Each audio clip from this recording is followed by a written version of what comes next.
This story is titled, My Cousin Falsely Accused Me of Abuse, so my parents kicked me out, took away my college fund, and gave it to her. But now the truth is out and they want to reconcile. Hey everyone! Before we jump into today's video, I need your help. We've noticed the channel is losing some traction, and subscribing is one of the best ways you can support us. It's quick, free, and it helps us keep bringing you awesome content. Your support means the world. Let's keep this channel growing together. Thanks so much. Now let's start the video. Okay, Reddit. I've been holding on to this story for way too long and I really need to vent a bit. Fair warning, this is going to be a long one and honestly, it still feels weird typing this out. But here goes nothing, I guess. So for context, I'm 24-year-old guy, and up until about 2 years ago, I had what most people would probably call a pretty decent life. Nothing crazy special or anything, but, comfortable. My parents ran this small business, like a local supply chain thing. Don't want to get too specific. And while we weren't rich or anything, they made enough that I never had to stress about basic stuff like some of my friends did. Quick disclaimer before I jump in, this is my main account, but I'm using fake names for obvious reasons. Don't want any more drama than I've already been through. I grew up in this medium-sized city in the Midwest. Being vague on purpose, sorry. We lived in one of those typical suburban neighborhoods where everyone knows everyone else's. Our house wasn't anything fancy, just a regular 4-bedroom place with a decent backyard where I used to play video games with my friends after school. My parents, let's call them Dan and Amy, were pretty cool, honestly. They worked hard, but always made time for family stuff. Like Dan would help me with my math homework even after working 12-hour days, and Amy somehow managed to show up to all my school events while running their business. Looking back, I took a lot of that stability for granted. But the person I'm going to talk about in this story is my cousin.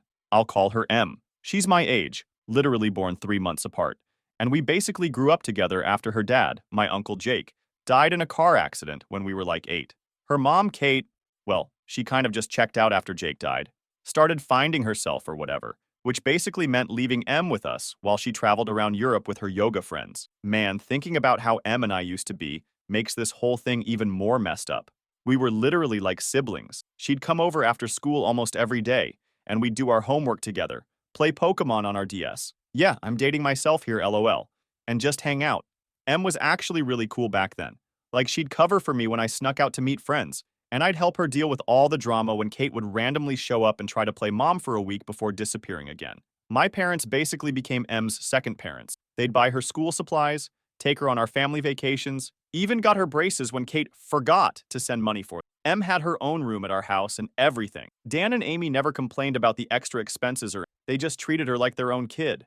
I remember this one time in middle school, M was supposed to be in this big school play. She had a main part and everything, practiced for weeks. Kate promised she'd fly back to see it. But surprise, surprise, she never showed. M was trying so hard not to cry backstage, but I could tell she was about to lose. My mom literally dropped everything at work, rushed to the school, and sat in the front row recording the whole thing on her iPad. That's the kind of stuff that makes this whole situation so crazy to me. Like we were actually family, Not just see you at Christmas kind of cousins, but real family. M knew all my embarrassing stories. I knew all her secrets. We had all these inside jokes that drove everyone else nuts. But I wasn't some perfect kid or anything. Like, yeah, my parents had money for college and stuff, but I worked summer jobs at this local game store just because I wanted to. Played a ton of video games, probably too many if you ask my mom, LOL. Was decent at school but not like straight A's or anything. Just a normal guy, really. While M was actually pretty smart back then. Like, consistently top of our class kind of smart. She had this thing where she could just remember everything she read. Teachers loved her. Everyone thought she was going to end up at some fancy college doing something. God, it's weird writing all this down. Haven't really thought about the good times in forever. Been trying to forget everything TBH. Funny how things change, right? It all started changing around junior year of high school. M was still living with us most of the time since her mom Kate was off doing whatever with husband number 3, or maybe number 4. Honestly lost count at this point, LOL. But something was different. The first thing I noticed was how M started getting really weird about social media. Like, really weird. She'd spend hours taking hundreds of selfies just to post one, and then obsessively check how many likes she got compared to other girls at school. I remember this one time she literally cried because some random influencer's post got more engagement than hers. I tried telling her it wasn't a big deal, but she just snapped at me saying I wouldn't understand. Then she started hanging out with this new group of girls. You know the type, the ones who were always bragging about their designer stuff and whose parents drove fancy cars. M started coming home talking about how basic our house was, the same house she practically grew up in BTW, and how embarrassing it was that my mom still shopped at Target. The really weird part?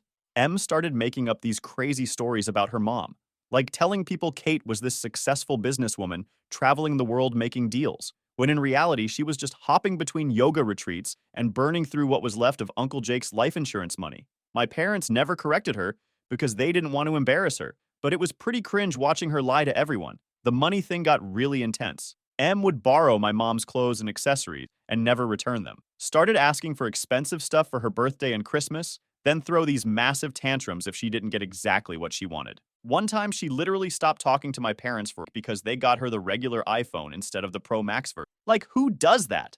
But the thing that really started freaking me out was how she got into this weird AI art stuff. At first, it seemed pretty innocent. She was using these apps to edit her photos, make them look more aesthetic or whatever. But then she started getting obsessed with these deep fake videos and AI image generator, would spend hours in her room messing with. I remember walking past her room one night and hearing her laugh about something. She was on Discord with those new friends of hers, joking about how they could literally ruin someone's life with this technology. I didn't think much of it at the time.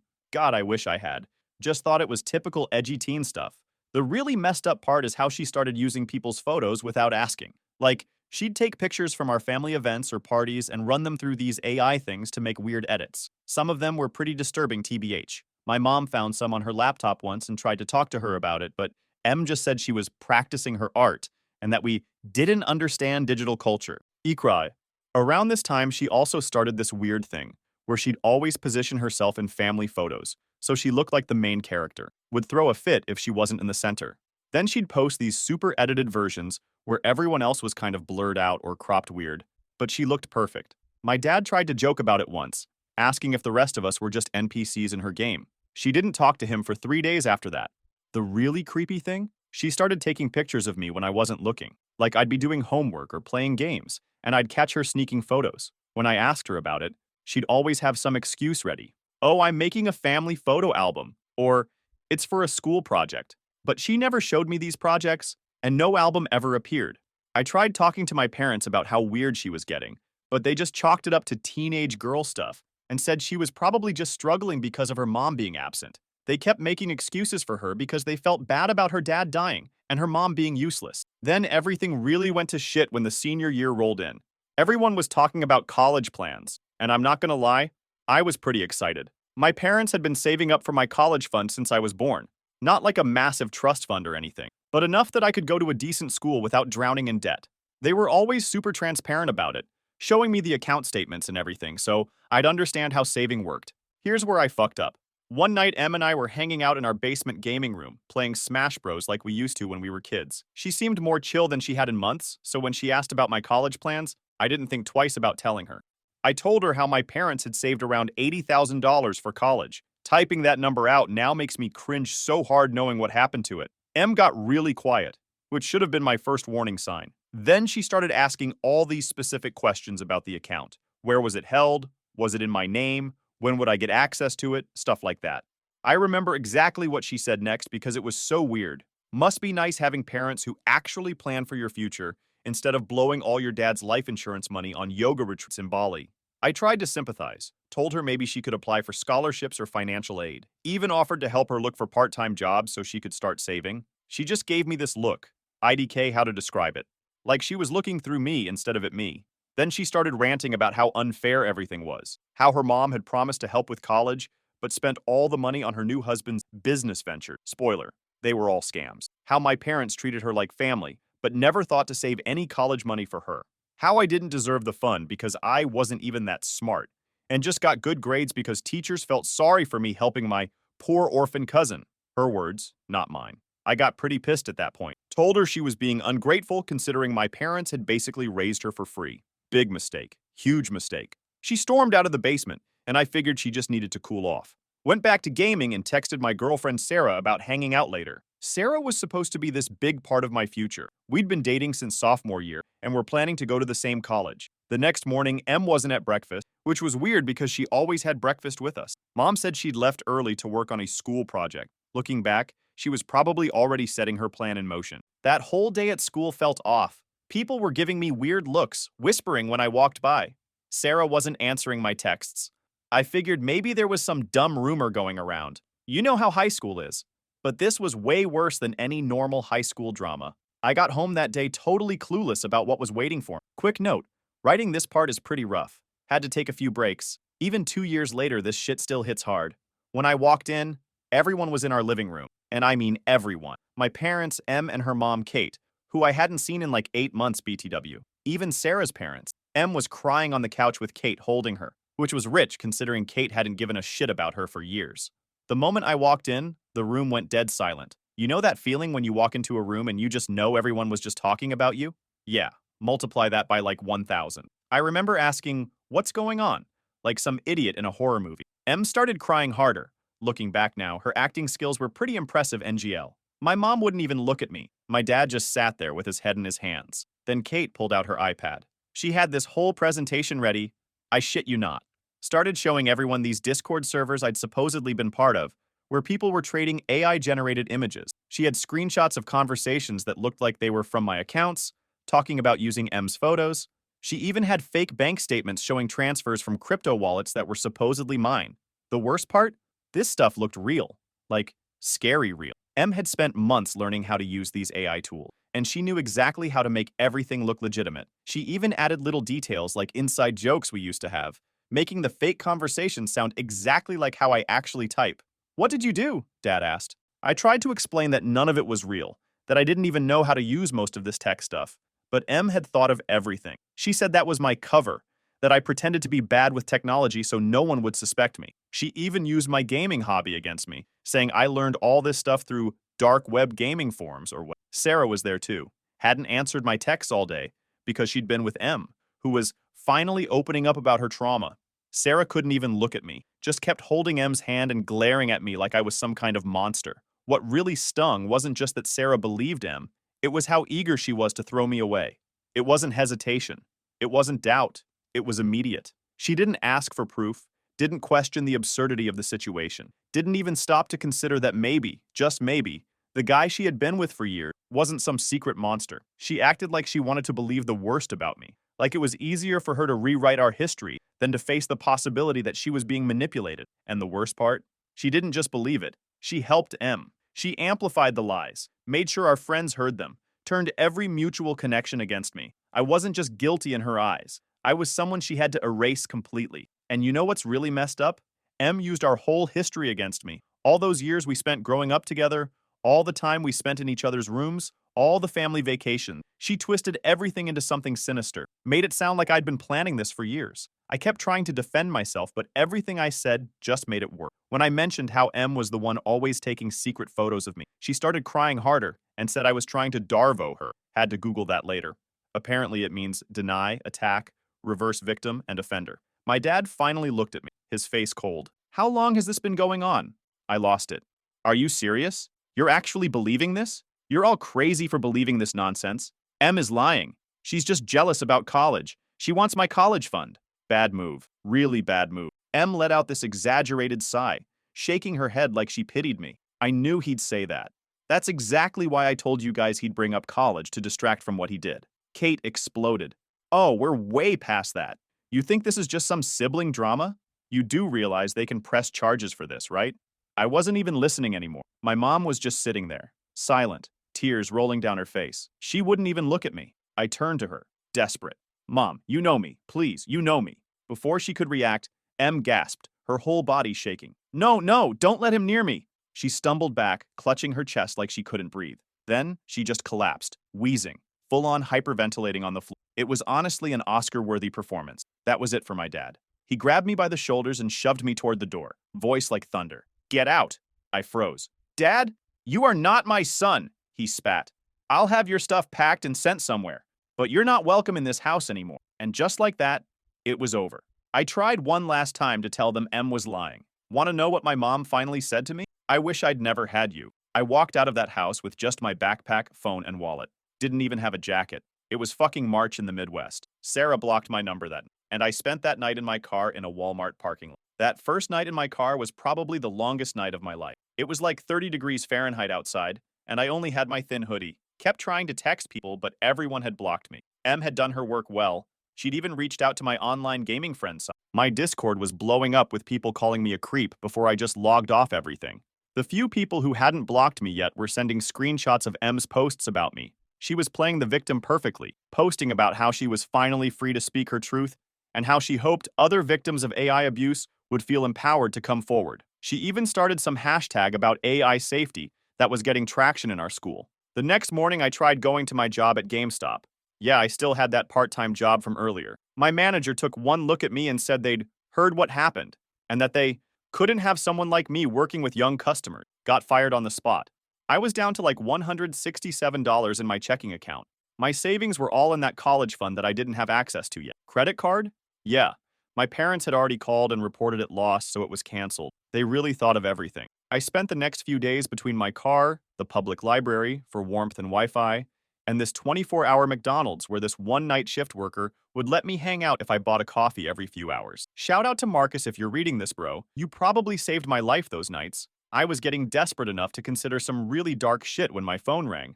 It was my Aunt Paula, my mom's sister, who lived like 4 hours away in this tiny town in the middle of nowhere. She was the only person who bothered to ask for my side of the story. I sat in that McDonald's parking lot and told her everything. The whole thing about M's jealousy, the AI photos, how she set me up. And you know what? She actually listened. Like really listened. Not just waiting for me to finish so she could tell me how disappointed she was. When I finished talking, she was quiet for a minute. Then she said something I'll never forget. I believe you. I fucking lost it. Started crying right there in the parking lot. Hadn't cried through this whole thing until then. But those 3 words just broke me. Paula told me to stay put, that she was coming to get me. Said she had to work a shift at the hospital first. She's a nurse. But she'd drive down right after. Asked if I could hang on for 12 more hours. Longest 12 hours of my life. I was scared M would somehow find out and stop her from coming. Kept having these paranoid thoughts that everyone was watching me. The McDonald's Wi-Fi kept showing these ads about AI technology, which really fucked with my head. Finally, at like 2 a.m., Paula's old Subaru pulled into the parking lot. She took one look at me, hadn't showered in days, wearing the same clothes, probably looked like absolute shit, and just hugged me. Didn't ask questions, didn't judge, just hugged me. She had brought me a warm jacket, some food, and a pillow for the drive back. We stopped at an ATM where she took out some cash for me. Found out later she had to dip into her own savings for that. The whole drive back, she just let me sleep while she played old 90s music really quietly. Remember how I said M was good at social media? By the time we got to Paula's house, she had somehow found out I was fleeing town and posted this whole thing about how it proved my guilt. Even got Sarah to post about how she was glad the truth came out before it was too late. Paula just took my phone and locked it in a drawer. Said I needed to focus on surviving right now. That social media could wait. She set me up in her spare room. Nothing fancy, just a twin bed and a desk. But it felt like a palace after sleeping in my car. You know what the really fucked up part is? M had been to Paula's house before on family trips. She knew exactly where I was going. But I guess her revenge fantasy didn't include the boring part, where her victim had to actually survive afterward. Those first few months at Paula's were rough, like really rough. I basically became a hermit. Spent most days just staring at the ceiling in that spare room, trying to figure out how my life had imploded so fast. Paula would bring me food, but I barely ate. Lost like 20 pounds in the first month alone. The worst part was the nightmares. Keep in mind, I'd grown up with social media, right? Like everyone my age, I was always online. But now, every time I saw a phone camera, I'd have a panic attack. Kept thinking everyone was recording me, that M was somehow watching. Paula had to put a piece of tape over her laptop camera because I was convinced M could hack into it somehow. Paula was literally an angel through all this. She worked night shifts at the hospital, but still made sure to check on me during the day. Started bringing home these random books from the library. Looking back, I think she was trying to show me I could still have a future.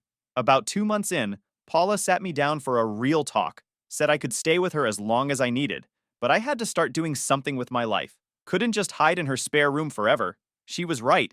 But man, the idea of facing the world again? Shit was terrifying. The next day, she brought home this flyer for the local community college. They had night classes in IT and computer science. Ironic, right? The same tech that M used to destroy my life could maybe help me rebuild it. Paula offered to help with the tuition. Found out later she took out a small loan for this. Still feel guilty about that. Here's where it gets kind of boring, but like, good boring? I started taking these basic IT classes. Turned out I was actually decent at it. The teachers didn't know my backstory, didn't look at me like I was some kind of monster. It was nice, just being treated like a normal person again. Got a job at this local computer repair shop too.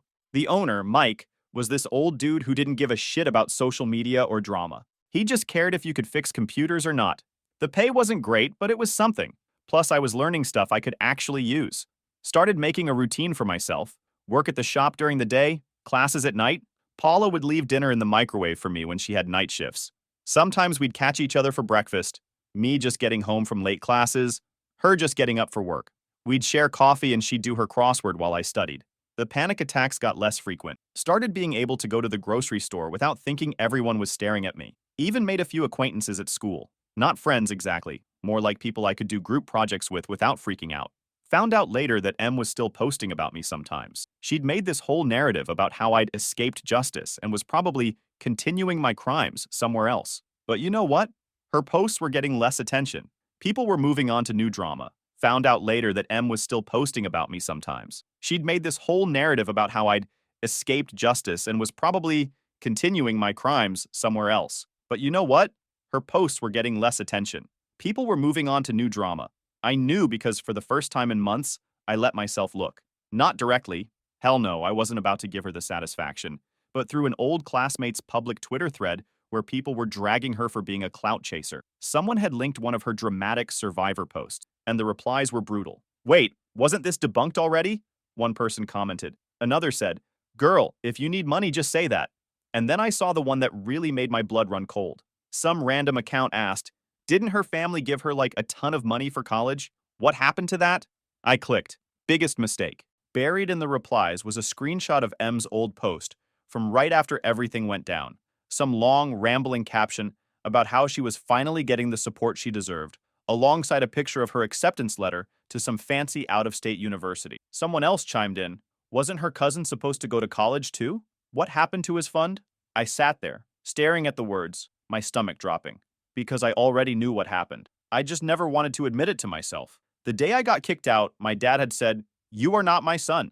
And I guess he meant it, because instead of saving my college fund for me, hell, even just leaving it sitting in the account, they gave it to her, all $80,000 of it. She took my entire future and set it on fire.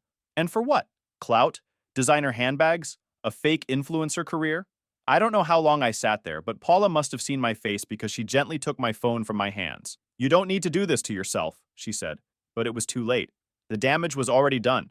Paula helped me set up a new email, new phone number, new everything. Not to hide, just to start fresh. The only connection to my old life was this one burner email account I checked sometimes, just in case anyone from my past ever wanted to hear my side of the story. No one ever did. The weird thing is, I started getting kind of, okay, not happy exactly, but stable. Started learning about how AI actually works in my classes. Learned about digital forensics, how to spot fake images, all that stuff. Too late to help my case, but still felt good to understand it all. Around the 1-year mark, I had this moment. Was sitting with Paula watching some stupid cooking show, both of us exhausted from work, concert, school, eating takeout pizza, and I realized this was my life now. Small, quiet, boring, but mine. No drama, no social media fame, just existing. But then my parents started trying to contact me. It started with emails. Like, a lot of emails. First from my parents. Subject lines like, please read this, and we need to talk, and we made a terrible mistake. I ignored them all. Paula saw them too. We share Netflix, and sometimes I forget to log out of my email on her tablet. Then they started calling Paula, like, constantly. She didn't tell me at first, didn't want to mess with my head when I was finally doing okay. But one night after her shift, she sat me down with this serious look on her face. Turns out M had fucked up. Like, really fucked up. Remember that college fund my parents gave her? Yeah, she blew through it in less than a year. But that's not even the crazy part. M had dropped out of college after 1 semester. Told my parents she was taking classes online while she was actually using their money to try becoming an influencer. Bought followers, paid for shoutouts, the whole wannabe famous package. But that still wasn't enough for her. She started pulling the same shit she did with me, but this time she targeted my dad. Created this whole fake story about how he'd been inappropriate with her, complete with AI-generated evidence and everything. Said he'd been using the college money to buy her silence. But the really fucked up part? She was sloppy this time. Got too confident, I guess. Started showing the AI-generated stuff to people who actually knew about that technology. Someone pointed out the telltale signs of AI manipulation. You know, those little glitches that programs leave behind. But M didn't stop there. When my dad cut off her money, she went nuclear. Started posting all this stuff online about him, trying to get him canceled or whatever. Even tried to get my mom involved, saying she knew about everything. Here's where karma finally showed up. M didn't realize that in the 2 years since she pulled this shit with me, AI detection technology had gotten way better. Some IT guy my dad hired for his business took one look at her evidence and spotted all the signs of AI manipulation. The whole house of cards started falling apart. People started questioning her story. Then they started looking back at what she'd done to me. Someone even found old cached versions of her social media posts where she'd messed up and posted the original unedited versions of some photos. My parents were devastated, not just because of what M was doing to them, but because they finally realized what they'd done to me. They found out I was living with Paula. M had been telling everyone I'd fled the country and started trying to contact me. Paula showed me all their messages. They were a mess. My mom was having panic attacks, dad couldn't sleep. They wanted to make things right, said they'd do anything to fix what they'd done. Well, honestly, part of me was happy they were suffering. How messed up is that? My own parents, and I was glad they were getting a taste of what I went through. But mostly, I just felt nothing. Like reading their desperate messages didn't even make me angry anymore. They were basically strangers to me now. Paula thought I should talk to them, said it might help me move on. But I didn't want to move on. I'd built this new life for myself. Without them, without all that drama. Why should I let them mess that up? Then M showed up at my parents' house crying, saying she needed help. Said she was sorry, that she'd gotten carried away, that she'd make it right. My parents actually started to believe her again. Can you believe that? That's when I decided to go back. Not for them, not for closure or whatever bullshit people talk about. I went back because I was done letting M destroy people's lives with her lies. I didn't tell anyone I was coming. Paula thought I was crazy, but she helped me plan everything. I'd learned enough about technology by then to know what I was doing. First thing I did was buy one of those tiny hidden cameras. Just a basic one that could record audio and video. Paula helped me test it to make sure it wasn't obvious. I also set up my phone to record backup audio, just in case. I found out through Paula that M was staying at my parents' house again, playing the whole repentant cousin act. She was still posting on social media about her journey of healing or whatever, but now she was mixing in vague posts about my dad being inappropriate. Classic M, keeping all her options. I showed up on a Tuesday afternoon. Chose that time because I knew my parents would be at work. Didn't want them involved yet. M opened the door and, man, it was weird seeing her in person after everything. She'd changed her hair, was wearing these expensive clothes, probably bought with my college fund. But that manipulative look in her eyes was exactly the— She tried to act shocked, started doing her whole trembling victim act, but I just stood there, calm as hell. 2 years of therapy coming in clutch, I guess. I said I wanted to talk. That's it. No accusations, no yelling. Just talk. She tried to say she was going to call the police, but I think something about how calm I was freaked her out. She let me in. We sat in the kitchen, the same kitchen where we used to do homework together as kids, and I just let her talk, let her dig her own grave, asked her simple questions and watched her story fall apart. The best part? She actually admitted everything, not because she felt guilty, but because she was proud of it. Straight up told me she did it because she could, because it was too easy. Said she learned all about AI tools from some Discord servers, spent months planning everything. Then she started bragging about how she was going to do the same thing to my dad, how no one could prove anything. She literally said, "It's my word against his, and everyone always believes the victim." That's when I took out my phone and played back the last 30 seconds of our conversation. You guys, I wish I had a picture of her face in that moment. She went from smug to terrified in like 0.2 seconds. She tried to grab my phone, but I'd already backed everything up to the cloud. Learned that trick in my IT classes. She started crying, but not her usual fake tears. Real, ugly crying. Begging me not to show anyone the recording. Offered to tell everyone she made everything up about me. Even offered to split what was left of the college fund, of which there was nothing left. I didn't say anything, just texted my parents to come home. They showed up 20 minutes later and found us sitting there. Me calm, M having a complete meltdown. Played the whole recording for them. Everything. M admitting she made up the original accusation. Her bragging about the AI photos. Her plans to do the same to my dad. All of it. My mom threw up. Like, literally ran to the bathroom and threw up. My dad just sat there looking like his whole world was collapsing, which I guess it was. M tried one last time to manipulate the situation. Started saying she only did it because she was traumatized by her dad's death and her mom abandoning, that she needed help, not punishment. Pulled the whole "we're family" card. I looked her dead in the eyes and said, "We're not family, we never were." Then I sent the recording to everyone. Her mom, my extended family, her friends, everyone who'd blocked me 2 years ago. Also sent it to the college she'd dropped out of, explaining how she'd scammed my parents out of the tuition money. The aftermath was pretty much what you'd expect. M's mom finally showed up, but only to tell her she was cutting her off.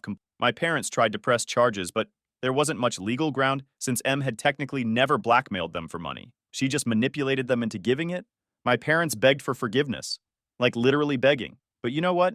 I couldn't give it to them. Maybe that makes me a bad person, but I just couldn't. Told them I didn't hate them anymore, but I didn't want them in my life either. Last I heard, M's living with some random roommates, working retail. She tried to restart her social media, but nobody wants anything to do with her. Turns out people don't like finding out they were manipulated. I went back to Paula's house, back to my quiet life, my IT classes, my small circle of new friends who don't know or care about my past. Sometimes I still have nightmares about cameras and AI, but they're getting less frequent. Paula says I should be proud of how I handled everything. Says I got justice without becoming like M. I don't know about that. Some days I'm not sure if exposing her made me better or worse than her. But you know what? I'm free. Really. Properly free. M can't hurt me anymore. Can't hurt anyone else either. And that's enough. Edit. Holy shit, this blew up. Rip my inbox. Edit 2. Thanks for all the awards, but please save your money. Donate to organizations that help victims of cyber harassment instead. Edit 3. Oh yeah, almost forgot. Sarah reached out after the recording went viral. Sent this long, emotional message about how sorry she was for not believing me, how she thinks about me every day, yada yada. Said she's single now and wanted to reconnect and make things right. I left her on red. If she's single, that's cool. I'm already taken by a drop-dead gorgeous lady that even Paula approves of, and life is lit. To anyone going through something similar, it gets better. Maybe not perfect, but better. Trust me on that.